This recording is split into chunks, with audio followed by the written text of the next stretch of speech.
Bom, a gente vai mudar de assunto um pouquinho. Agora a gente vai lembrar que hoje começa um novo mês, o mês de outubro. Aliás, gente, o fim de ano tá chegando assim, uma avalanche, né? Só que aí, outubro, a gente lembra do quê? Do Outubro Rosa, antes de mais nada, né? E hoje é o primeiro dia, justamente para lembrar da importância da prevenção do câncer de mama. Roda o VT. O câncer de mama é o mais frequente entre as mulheres. Segundo o Instituto Nacional do Câncer, a cada ano quase 60 mil novos casos são identificados no Brasil. Os números assustam, principalmente porque esse diagnóstico já foi considerado uma sentença de morte para muitas mulheres. Mas, com o avanço da ciência e as novas possibilidades de tratamento, conseguimos um maior índice de melhora e menos efeitos colaterais durante o tratamento. Quando descoberto no início, a doença tem 90% de chance de cura. Por isso, a importância de se informar e saber como prevenir, identificar e tratar essa doença.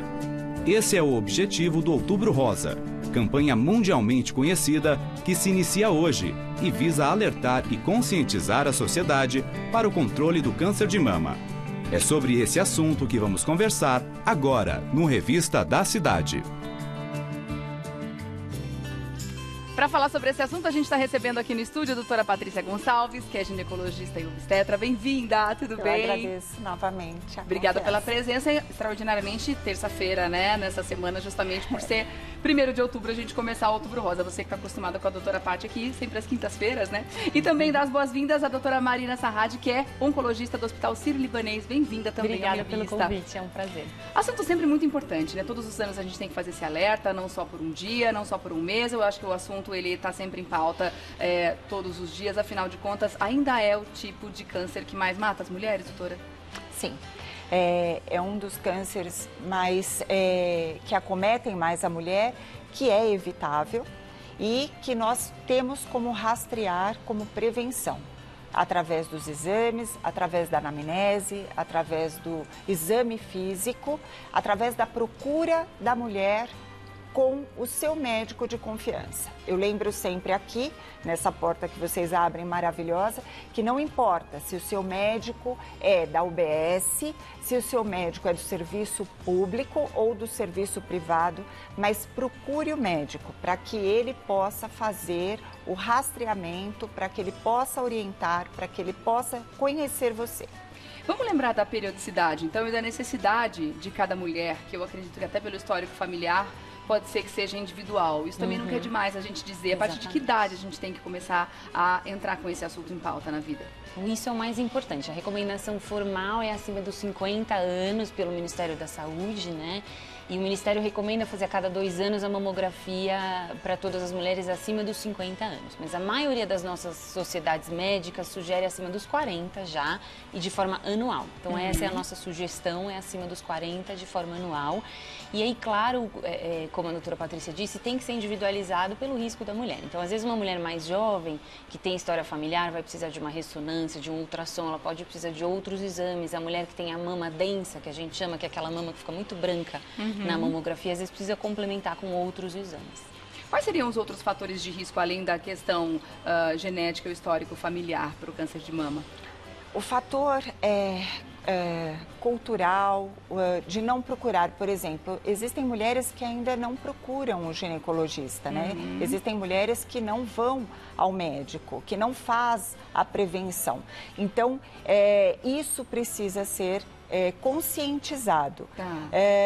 O fator alimentar, o fator hormonal, e é muito importante, como a doutora Marina falou, saber os antecedentes. Então, por exemplo, uma mulher que teve a mãe com câncer de mama aos 40 anos, então é necessário que ela comece a investigação pelo menos 10 anos antes. Então, aos 30 anos, ela já tem que começar a fazer a mamografia, independente de ela ter ou não alguma lesão, mas ela tem que fazer esse rastreio.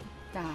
A gente tem percebido ao longo dos anos essas campanhas, que tipo de efeito positivo a gente tem encontrado? A gente tem dados que mostram isso, por exemplo, as mulheres descobrindo os cânceres em fases cada vez mais iniciais, ou o índice de cura tem aumentado? Que tipo de dado a gente pode passar positivo? Acho que isso é importante porque a gente tem uma pesquisa recente agora do Ibope que entrevistou mais de 2.000 pessoas para saber o quanto os brasileiros sabem sobre o câncer de mama e mostrou que ainda tem muita desinformação. Então a gente tem o Outubro Rosa já há 15 anos e mesmo assim muitas pessoas ainda acreditam que não precisa fazer mamografia, que o autoexame é a única forma. O autoexame ele é importante, ele tem que ser feito, mas ele não é a principal forma. O autoexame ele vai descobrir um tumor às vezes maior. Quando o tumor é palpável, ele já pode ter 2, 3 centímetros. Na mamografia ele vai ter milímetros. É grande. A gente quer ir buscar aquele tumor de milímetros da mamografia. Então, por isso que a gente insiste tanto na mamografia. Então, quer dizer, 15 anos de Outubro Rosa e ainda tem muita gente que não sabe que precisa fazer mamografia todo ano, que não sabe que a obesidade, por exemplo, é um fator de risco, que o sedentarismo é um fator de risco.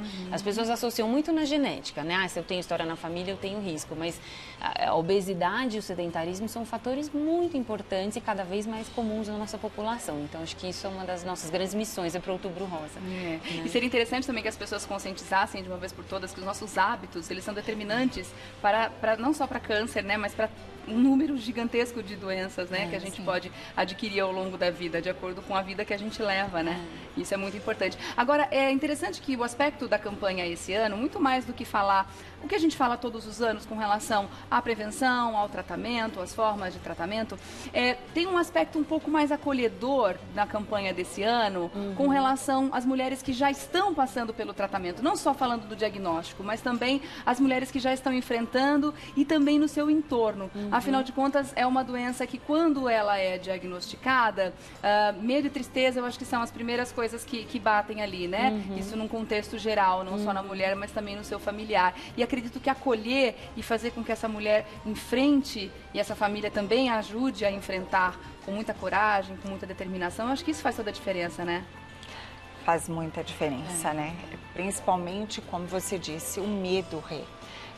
A angústia, o fantasma de ter tido um câncer, ainda que ela tenha passado pelo tratamento, ainda que tenha passado pela cirurgia, químio, radioterapia, acaba que esse fantasma, ele sempre vai atormentar. Será que não vai voltar? Será que eu vou ter outra manifestação? Ainda agora, eu estava com os alunos e tinha uma paciente mastectomizada, isto é, ela não tinha mama do lado direito, que ela teve um câncer em 2012. Ela fez a cirurgia radical e foi extraída a mama dela.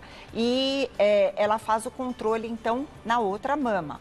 E ela tem muito medo. Então, ela trouxe um ultrassom para nós com cisto. E ela tem medo desse cisto, que é líquido, virar um câncer. Então, ela está em acompanhamento, porque tem de estar mesmo, mas ela chorou a hora que ela disse, eu tenho medo de ter um câncer de novo.